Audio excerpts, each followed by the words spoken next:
দর্শক, এর মধ্যে নিশ্চয়ই আপনারা শুনেছেন যে আওয়ামী লীগের রাজনীতি নিষিদ্ধ করা হয়েছে সাময়িকভাবে। বিচারিক প্রক্রিয়ার মাধ্যমেই এটি আনুষ্ঠানিকতা পাবে। বিচারে কি আসবে সেটি আমরা অনেকেই অনুমান করতে পারি। উপদেষ্টা পরিষদে জরুরি বৈঠক বসেছিল রাত 8টায়, আপনারা জানেন, এবং তারপর থেকে গণমাধ্যমের অধীর অপেক্ষা ছিল। গণমাধ্যমের দিকে দৃষ্টি রাখছিল দেশের কোটি কোটি মানুষ। যদিও ধারণা করা হচ্ছিল যে এ ধরনের একটি সিদ্ধান্ত আসতে যাচ্ছে, আবার কেউ কেউ মনে করেছিলেন যে না, আপাতত হয়তো আওয়ামী লীগের নিবন্ধনটি বাতিল করা হবে। তবে জাতীয় নাগরিক পার্টি সহ তাদের সাথে সংহতি প্রকাশ করা বেশ কয়েকটি ইসলামী দলের নেতাকর্মীরা যে অবস্থান নিয়েছিলেন, যুদ্ধাঙ্গহী অবস্থা, তারা 1 ঘন্টা আলটিমেটাম দিয়েছিলেন। তারপরে আলটিমেটামের বিষয়টি যখন সময়সীমা যখন শেষ হলো, তখন তারা মার্চ টু যমুনা করলো, হোটেল ইন্টারকন্টিনেন্টালের সামনে এসে সেখানে তারা অবস্থান নিল।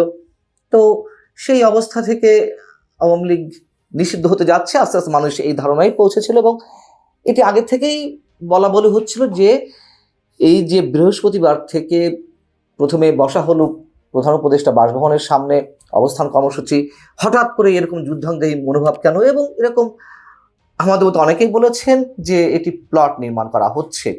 তারপরে সেলিনা হায়াৎ আইভিকে আটক করা, কিংবা আব্দুল হামিদ সাবেক রাষ্ট্রপতি তার বিদেশ যাত্রা কিংবা দেশ ত্যাগ, এগুলো সব একই সূত্রে গাঁথা। কিন্তু প্রশ্ন হচ্ছে যে এই যে সিদ্ধান্তটি নেওয়া হলো, সেটি কি সব রাজনৈতিক দলের সঙ্গে বসা হয়েছে? নিশ্চয়ই না। এবং বিএনপি তো তার অবস্থান আগেই জানিয়ে দিয়েছে যে এ সম্পর্কে সিদ্ধান্ত নেবে জনগণ, এবং আরো বেশ কয়েকটি দল, অধিকাংশ দল এ বিষয়ে একেবারেই নারাজ ছিল যে আওয়ামী লীগের নেতাকর্মীদের বিচার আমরা সবাই চাই। যারা অপরাধী, যারা লুটপাটকারী, যারা দুর্নীতিবাজ, হত্যাকাণ্ডের সঙ্গে জড়িত, অবশ্যই সবার বিচার, এ ধরনের সবার বিচার আমরা সবাই চাই। কিন্তু আওয়ামী লীগের মতো একটি দল, তাকে নিষিদ্ধ করা হবে কিসের ভিত্তিতে? এবং কোনো দলকে নিষিদ্ধ করেই কি তার আদর্শ নির্মূল করা যায়? তার যারা কোটি লাখো সমর্থক, এই মানুষগুলোকে একেবারে ভ্যানিশ করে ফেলা যায়? নিশ্চয়ই না। আমরা তো দেখেছি জামাতে ইসলামী বারবার এই উদাহরণগুলো দিয়ে। আওয়ামী লীগ তো গত কয়েকদিন আগেও নিষিদ্ধ করেছিল যখন ক্ষমতায় ছিল, 5 আগস্ট অভ্যুত্থানের 2-3 দিন আগে। তখন কি কেউ এটিকে সমর্থন করেছিল? নিশ্চয়ই না। আওয়ামী লীগ সাময়িকভাবে একটা আত্মতৃপ্তির জায়গায় গিয়েছিল, তেমনি সেই আত্মতৃপ্তিটা হয়তো পেতে পারে অনেকে। এবং বাস্তবতা হচ্ছে যে এতে কিন্তু আওয়ামী লীগ এতটুকু দুশ্চিন্তায় নেই যতটুকু বোঝা যাচ্ছে। এর আগে আমি আপনাদেরকে জানিয়েছি তাদের অফিসিয়াল ফেসবুক পেজে কোনো ধরনের কোনো এ নিয়ে হুতাশ নেই। হয়তো এখন তারা প্রতিবাদ করবে বা করা উচিত দলীয় অবস্থান থেকে সেটি তারা করবে। আরেকটি কথা মনে করিয়ে দিই, যখন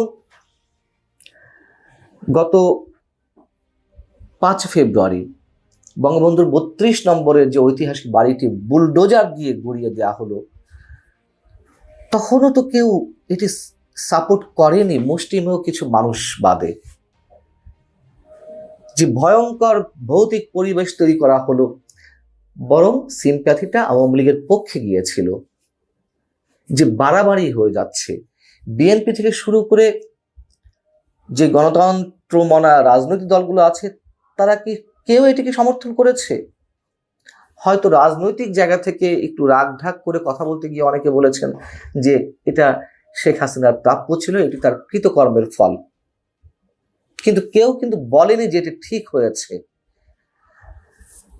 কারা আওয়ামী লীগ নিষিদ্ধের দাবি তুলেছিলেন?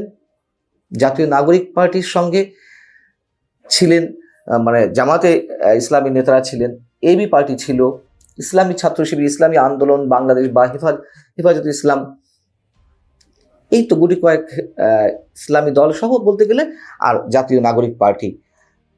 কোথায় সিপিবি, কোথায় বাসদ, কোথায় জাসদ, কোথায় এলডিপি কিংবা অন্যান্য রাজনৈতিক দল, নাগরিক ঐক্য, গণসংহতি আন্দোলন, তাদেরকে কোনো সমর্থন আছে? এবং সরকার তো স্পষ্টভাবে জানিয়েছিল যে এই বিষয়টি তারা গুরুত্বের সঙ্গে নিচ্ছে এবং সব রাজনৈতিক দলের সঙ্গে আলোচনা করা হবে। সেটি তো করা হয়নি আমরা যতদূর জানি। এবং পাশাপাশি এটি সেই আওয়ামী স্টাইলে করা হলো।